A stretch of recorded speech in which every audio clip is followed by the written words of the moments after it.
এশার নামাজ পড়ে কেঁদেছো, বান্দা নামাজের মুসল্লা যখন বসে যাও, আমি আল্লাহকে তোমরা বারবার বল, আল্লাহ আমার গুনাহ মাফ করে দাও, তারপরও আমি তোমাদের এই গুনাহ মাফ করে নিই। তারপরও তোমরা নিশি রাত্রে, মানুষ যখন ঘুমে যায়, তোমার বিবি যখন ঘুম যায়, তোমার ছেলে যখন ঘুম যায়, তুমি নিশি রাত্রে ঠান্ডা পানি দিয়ে ওযু বানিয়ে নামাজের মুসল্লায় বসে তুমি আবার যখন ডাক দাও, রব্বুল আলামিন, পৃথিবীর কোনো মানুষ আমার গুনাহ সম্পর্কে জানে না, তুমি আমার গুনাহ সম্পর্কে জানো। আমি এমন গুনাহ করেছি আমার বিবি জানে না, বিবি গুনাহ করেছে আমি জানি না। আল্লাহ তুমি সব কিচ্ছু জানো, হে আমার প্রভু তুমি আমাকে মাফ করে দাও।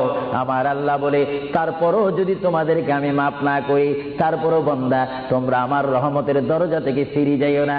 আমি তোমাদেরকে হুকুম দিচ্ছি, ওয়ালাউ আন্নাহুম ইয যালামু আনফুসাহুম জাউকা, বান্দারে যদি গুনাহ করে ফেলো, আমার রহমত থেকে মুক্ত